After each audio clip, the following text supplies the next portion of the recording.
Warzone Black Ops 6 community update. Before I even read this, man, I kind of don't care what this blog has to say, just to keep it a buck 1000. I'm sick of blogs, bro. Just to be as transparent as possible, I don't care about blogs anymore. Don't type it, do it. We've already been through this, bro. How many times? Season 2, the game will be good. I don't care about season 2. I don't care about season 3, season 4. Just make the game good now.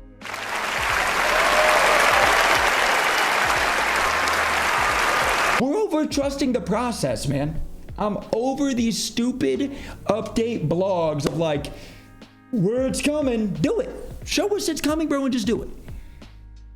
Okay, ahead season 2, we're here to adjust the comments and feedback of our community, and you should tell me what you're doing right to improve the game. Members from our various dev teams to specific mode styles. Okay, got that. Cheating and bans, ability to disable What are they prioritizing right now? Ability to disable crossplay on consoles in ranked play. Oh, we're going straight to PS5 forever. Now, mind you, I guarantee you this is not a W yet, not a W yet. I guarantee you this is only for multiplayer. I can almost guarantee you this is only multiplayer. Server issues, quality of life, everybody. Okay, let's get right into it. An update. Holy schmoly. Instances of cheating Call of Duty, particularly in ranked play across multiplayer and Warzone, are frustrating and severely. Thank you. Also, I'm glad they said this too, just real quick, because the amount of people that I see that type and be like, dude, I'm dying to cheaters in pubs all the time. No, you're not. It's ranked play, bro. You're not dying to cheaters every game in pubs. You're just getting slammed, and that's okay. I'm glad they said this. Mainly in ranked play and for MP and Warzone are frustrating and severely impact the experience of our community. We're here to tell you what's being done about it today and our plan throughout 2025. About right now, though. Anyway, live now are new layers of security and protections against cheaters called dudes will update to protect the competitive integrity of the game. Updated text modes for behaviorals such as aimbotting, other data points, including count, trust, and hardware identifiers. Over 300. Okay, again, I'm gonna keep it a buck. I don't care about numbers like this, man. Same accounts over and over, man. This is not like a new person. This is not a brand new thing. This is literally the same accounts over and over. This number means nothing to me. I don't care about that. Enhancing cross-examination tools focus on reducing the time it takes to action accounts.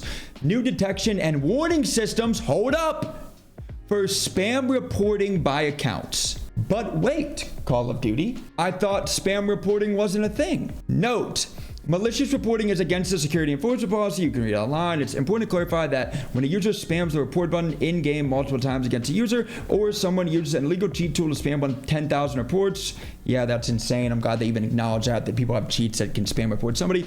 Our system does not consider more than one single report from a player versus another, despite what cheat developers are telling players when they try to sell their illegal software. Am I important to clarify, when a user spams the report button in-game multiple times against a user, it does not consider more than one single report. Then why is there a new detection and warning system for spam reporting that doesn't exist? Carry on. New detection and warning systems for repeated playing with cheater behavior. That's a W. When a cheater is banned, our system will detect other accounts it had regularly partied up with and raise flags for investigation to combat boosting and other cheating behavior. That's a massive W. We'll see. The other thing is, I gotta be honest, has anybody ever seen somebody get a shadow ban or a temporary ban for spam reporting? No. Usually it is the bots that get slammed by a good player. Cheating, man.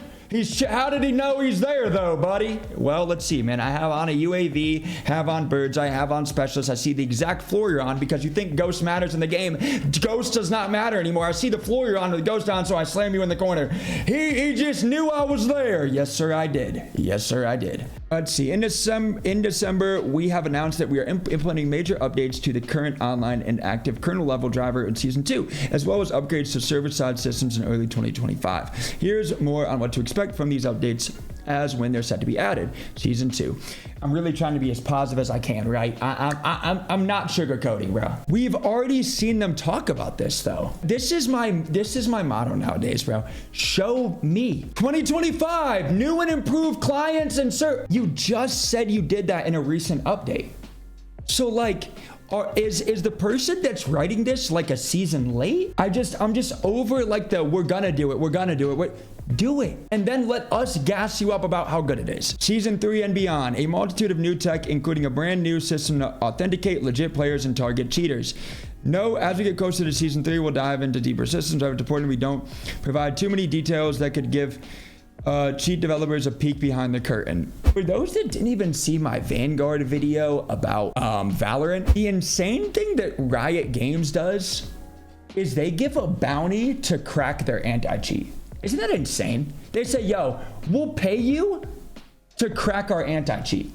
COD says, hey, we can't give too much detail because we can't give them a peek behind the curtain. Valorant says, yo, we will pay you money to crack our anti-cheat. And then COD's like, we can't say too much or else it will get cracked before it's even out. Is anybody surprised about what happened? No, man. Community reports of increased rubber banding, packet loss, and server disconnects in recent weeks, especially in ranked play in certain regions where some players may not have access to as many servers as others. I think especially Australia. If you try to play ranked, I think in Australia you don't get a lobby. We have been monitoring match activity closely, including identifying specific accounts that appear in multiple crash lobbies. So it is a thing that we've known that cheaters can crash lobbies. The team at Demonware has narrowed down some specific causes of these issues that can affect all players. So who is Demonware? Is this freaking Ricochet? Is this a different company? Like, I'm confused.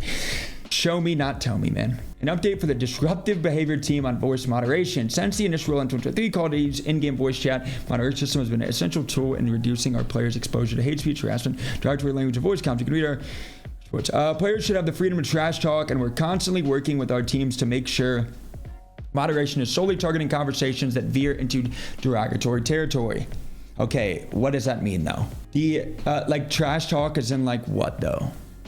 You know, like how far of a line? Okay, anyway, all right. Okay, here we go. This is what I care about. Let's talk about season 2 for Warzone.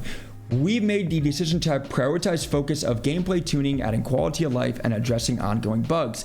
This means that in order to deliver meaningful improvements to our players, new content originally planned for season 2 has been shifted to create bandwidth to address foundational issues. This is great. If this is true, this is great. Now again, I'm assuming this means Verdansk, because if you guys remember, there was some leaks saying Verdansk is supposed to drop in March. Now it's supposed to be April. This is great. Fix the game before you do anything else. Don't bring in new stuff. Don't do that. Fix the game. But don't tell us, show us. These improvements won't come all at once, rather staggered across the season, with quite a few quality of life changes coming mid-season. Our priority is having the most solid foundation that Battle Royale can offer, and excited for all players to see it live. Key gameplay and quality of life adjustments. Warzone is a constantly evolving game, bringing new experiences throughout yearly integration of Warzone, mechanics, maps, and more. While this approach keeps things fresh, it also comes with a share of challenges. Regular changes come with the risk of shifting the game away from what some players may consider their sweet spot, altering mechanics and features that once defined the game for them. The ongoing challenge lies in finding the right balance of innovation while preserving the core DNA that makes this game uniquely Warzone. On that note, we're introducing a number of gameplay adjustments for Season 2 and beyond that we hope players are excited to see. Reload speeds are faster for all weapons, anywhere from 5 to 20% depending on weapon classes. Great change. And I love the numbers. Keep the numbers coming. Don't say reload speeds are faster. But by how much though? Because if 20% is faster on SMGs, beautiful. Beautiful. 5% is low, but I'm assuming this is hopefully on LMGs. In theory, this would be 5% on LMGs, hopefully like 10% to 15% on ARs, and 20% on SMGs. That's how it should be. We'll see though. Reduced penalty when sprintifire jumping from 35% to 10%, and also increase ADS speed by 25%. The intent is to find the middle ground of being able to pull off jump shots without it being the meta movement strategy. Okay. Added bullet penetration across most materials, resulting in a more consistent experience for thicker walls in particular. That'd be great because a lot of stuff right now is basically wall bangable everything. Okay. Weapon swap speed increased by 10%, effectively replicating the effect of quick grip gloves perk from Modern Warfare. Okay, so swap is faster. Remove burst and semi-auto rifles and low rarity pistols from ground loot, allowing for more confidence in knowing how your weapon will fire when you pick it up. I feel like it's not about how the gun will fire, just make the gun better. Like all of the ground loot of the ugly DMRs and the SWATs and just let me land in and have a chance to at least fight. Increase both jump speed and successful jump height with one unmodified successive jump. They already said they did this, but we'll see. Increase the speed of the parachute cut animation, making cutting a parachute and readying your weapon significantly faster. Okay. Increased player velocity when landing from a cut parachute land for smoother transition into full sprint. Again, I'm not trying to be a Debbie Downer, man. Reducing reverb effects to improve directionality of movement audio produced by other players. Just take out reverb. Take it out, man. They already said that they did this in the last update. I would rather have them go at this point for Warzone, go in the direction of they do it too well. They make audio too good, where you hear somebody across the map. Go in that direction. People are tired of these little tweaks. We're gonna fix it a little bit. No. Go in the direction of like, wow, I hear somebody across the map. That's how it should be, bro, at this point. We're over that, man. The game's, how bad the updates have been, how bad the game has been, we're over that, man. Perks. Combat Scout pings replaced with an outline that is not visible through walls. Interesting. Added new default perks.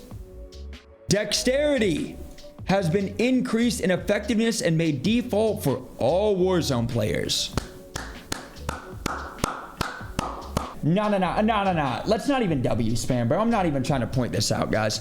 Or sorry, I'm not even trying to be a Debbie Downer. Not even. Added new default perks. This was already a thing, so careful with the new. It should be added back. Okay, quicker gloves. Mountaineer returns as a perk in slot 1, replacing dexterity. We've increased the fall damage reduction from what it is currently in live with dexterity, though not quite the powerhouse it was during MW3. Veteran now significantly reduces the damage of gas grenades. So we're all going to be going back to Mountaineer. Beautiful. Equipment. Munis now only provide 1 additional item, down from 2, to address overstocking and spamming. Love it. Maximum deployed tacticals and lethals reduced to 2 each, down from 3, to make more purposeful trap plays. Gas grenade radius, duration, and movement penalties reduced. Nice. Spy camera outlines, okay. Advanced UAVs will now show elevation arrows. Phenomenal. Great changes. Like to see that. Body shield. No longer automatically releases players in freefall. No longer provides an outline of the victim's teammates through walls. I think it should, bro. If you're bot enough to get body shield grabbed, your teammates should be like, bro, we gotta drop this guy. Removed manual release of players, keeping them alive must end with an execution. Whatever. The flare that fires out of buy stations when a player is bought back can now be pinged to increase visibility on redeployments. Okay. Match stat tracker font has been adjusted for better readability at lower resolutions. Okay. Bug fixes. I'm gonna just speedrun this. Visibility of dark corners and players being forced to stand up.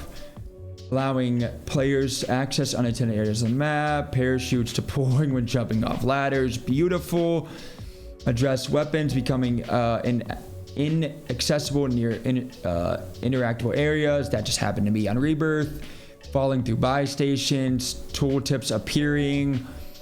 Ghost persisting through the pre-match. Phenomenal. Cold-blooded not properly counting tracker. I had specialists all the time and I would still get live pinged. It doesn't make any sense. Quick fix. Health regen not properly tracking. Beautiful. Survivor preventing players from reviving down players, most winning contracts not overriding respawn timers as intended. In addition to the above note on incoming crossplay options for console players, ranked play in Season 2 will see a refinement to the amount of SR required and adjustments to deployment fees. These updates aim to soften the on-ramp into accessing ranked play to make it top-end truly competitive. Okay, wait. Does this mean, in addition to the above note on incoming crossplay options for console players, this is the Warzone section. Now, does this mean we can turn off crossplay for ranked play Warzone? I'm assuming, because this is that, but we'll see. These updates aim to soften the on-ramp into accessing ranked play and make the top end truly competitive. Well, before I even keep scrolling, something I've been preaching forever. To make the top end truly competitive, you have to completely revamp the SR system, like they've said, and make the top end highest of I would say Diamond 3 and above, Crimson and above, have to have much longer queue times. They can wait to be in their own lobby. Why am I queuing up with gold players as a Diamond 3 or silver, which is completely fine, solo queuing? Nothing wrong with silver or gold players. But why are my gold players fighting top 3, top 250s? 3 stack top 250s. That doesn't make any sense. If they want to go truly top end competitive, they have to do that. Or else they can preach it and say it, top end truly competitive. It's never going to be that. Why are 3 stack top 250s fighting golds? That doesn't make any sense. As a parting thought, we want to take a moment to reflect on the significance of Black Ops 6 integration, the largest in Call of Duty history, which for the first time has brought our teams and products together in a unified development environment. I'm really not trying to sound like a Debbie Downer. It doesn't matter if there's not enough player base. I could give a lick about that. I'm talking about the passionate people that are playing ranked play that are Crimson and above. You can't give me an excuse as an iridescent player. I don't have time to wait for queue times, Joe. Yes, you do. You're iridescent. You play the game all day. That's not fair as an iridescent. I don't have time. Yes, you do. If you're an iridescent, you play the game all day. You have time. You play the game more than 99% of the player base. Stop being like that. If any Crimson, Eries, top 250s are against longer queue times, it's because they know they're a false iridescent or a false Crimson or a false top 250 because they don't want to play against their own rank. They want to farm gold players. They want to farm platinum players. That's the only reason they know they're Crimson or Eerie. They know that they wouldn't be that rank without farming worse players than they are that are golds. That's why. And also, content-wise, it would be way better content to see people that are streamers or people that aren't even streamers yet, that are upcoming streamers, fight against the best of the best. You know how cool it would be to 3 stack with my squad? We got a 10-minute queue, 15-minute queue, but you know, when we're loading in, we're fighting the best players. Ton of the same streamers are in the same lobbies, and it's a bloodbath of all demons. That's content. That's ranked play. Ranked play is not, yo, let me 3 stack with top 250 and fight golds. I've been preaching that for how long, bro? That is truly top end competitive. But until they do that, and until they stop putting it in blogs and actually do it, this is pointless. 10-minute queue type is crazy, no lie. You're not an iridescent, so your opinion doesn't matter. Respectfully, you're not top 250. I don't care what you say. You're gold, which is fine. Nothing wrong with being gold. But you as a gold aren't gonna be waiting 15 minutes, brother. There's way more golds to fill your lobby. So you're gonna be getting into your cute gold lobbies, which is great. That's how it's supposed to be. There's way more golds than there are for iridescent or top 250. You're getting into lobbies quicker. I'm talking about the top end truly competitive. Damn! But the top 250 already complain about the 5-minute queue times. I promise you, the people that are actually supposed to be top 250, the streamers that are in those lobbies, that are top 250, Aries, Crimson, people would not complain if you're fighting against the best of the best and you have a new SR system where actually you're fighting the best players in your rank and it's content and all of that. Yeah, they're not gonna complain, bro. And if they do complain, the reason they're complaining is because they know they're not supposed to be in that rank. Bro's mad right now? I'm not mad, but I'm just passionate about Call of Duty, bro. And it just blows my mind how it's update after update after update after update after update after update after that they're just, I don't know, man. I just think that they don't know.